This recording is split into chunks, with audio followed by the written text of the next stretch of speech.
तुम्ही दिलेल्या वेळाबद्दल आणि या दिलेल्या प्रतिक्रियेबद्दल थेट जाऊया. उदय सामंत बोलतायत. अपेक्षा आहे नाही, आता मला असं वाटतं ब्रँड कसं काय असू शकतो. 232 लोक आम्ही आहोत, त्याच्यामुळे कुठचाच ब्रँड नाही, महायुतीचाच आता ब्रँड आहे. एक मात्र नक्की आहे की मी जसं म्हटलं की विरोधकांनी विधायक काही सूचना महाराष्ट्राच्या विकासासाठी जर केल्या तर त्या सकारात्मक दृष्ट्या आम्ही पुढे घेऊन जाऊ. परंतु विरोधासाठी जर विरोध केला तर काहीच त्याच्यातनं निष्पन्न होणार नाही. आणि म्हणून असं म्हटलं की ज्या गोष्टी परंपरेनं चालत आलेल्या आहेत, विरोधकांनी चहापानावर बहिष्कार टाकायचा, विरोधकांनी उगाचच टीका टिप्पणी करायची, शेवटी स्वतःकडे देखील संख्याबळ किती आहे, आपला विरोधी पक्षनेता का होत नाही, याची सुधारणा अजून 4 वर्षानं करावी ना. पण आपलं संख्याबळ नाही, संख्याबळ आपल्याला जनतेनं दिलं नाही, महाराष्ट्रातल्या जनतेनं आपल्याला नाकारलं, ते कुठेतरी स्वीकारण्याची भूमिका असली पाहिजे. 90 ते 100 जागा मुंबई महानगरपालिकेत शिवसेनेकडनं मागितल्या जाणार आहे असं कळत आहे महायुतीमध्ये. अजून महानगरपालिकेच्या निवडणुकांची युतीच्या बाबत चर्चा सुरू झालेली नाही. समन्वय समितीची बैठक नागपूरला देखील आमची होण्याची शक्यता आहे. परंतु एक निर्णय जो मुख्यमंत्र्यांनी आणि शिंदेसाहेबांनी घेतला आहे की एकामेकाच्या पक्षातली लोक एकामेका पक्षामध्ये घ्यायची नाहीत, तर त्याची अंमलबजावणी आम्ही करू आणि महायुतीच्याच माध्यमातून महानगरपालिकेला सामोरं जाऊ.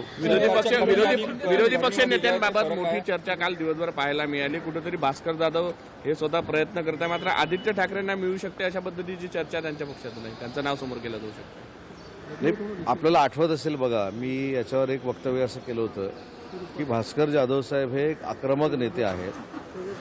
अतिशय विधानसभेचा विधान परिषदेचा त्यांना अनुभव दांडगा आहे आणि अशा आक्रमक नेत्याला शांत करण्यासाठी युबीटीनं फक्त पत्र देऊन ठेवलंय की विरोधी पक्षनेता त्यांना करावं, पण ज्यावेळी खऱ्या अर्थानं करण्याची ज्यावेळी विरोधी पक्षनेता वेळ येईल त्यावेळी ते त्यांना करतील असं मला वाटत नाही. लॉलीपॉप ठरेल त्यांना. लॉलीपॉप असं म्हणणार नाही.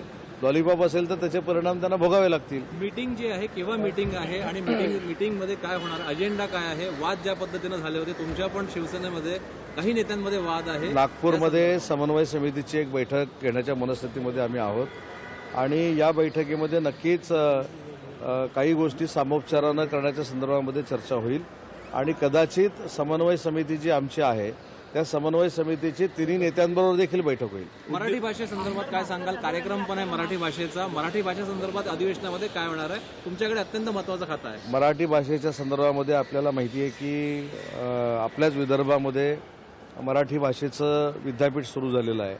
मुंबईमध्ये सगळ्यात चांगलं भाषा भवन मराठीसाठी आपण बांधतोय, त्याचं उपकेंद्र देखील बांधतोय. विविध ठिकाणी मराठीच्या आंतरराष्ट्रीय संस्था सुरू व्हाव्या परदेशामध्ये, हा देखील आमचा प्रयत्न आहे. परराज्यांमध्ये देखील आपण ह्या मराठी मंडळं आपण निर्माण करण्याचा प्रयत्न करतोय. सगळ्यात ऐतिहासिक गोष्ट म्हणजे लंडनमध्ये आपण छत्रपती शिवाजी महाराजांच्या नावानं वैश्विक मराठी केंद्र सुरू करतोय.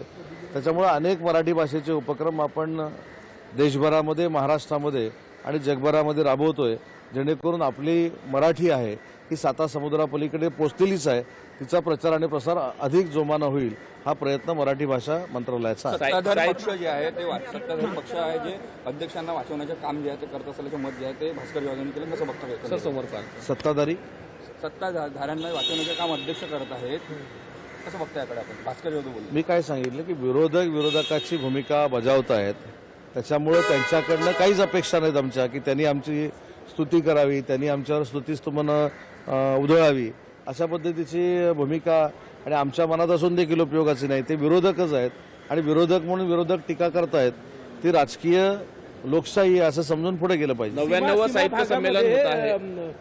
मराठी भाषिकांवर काही अन्याय होतोय अशी बातमी माहिती आहे.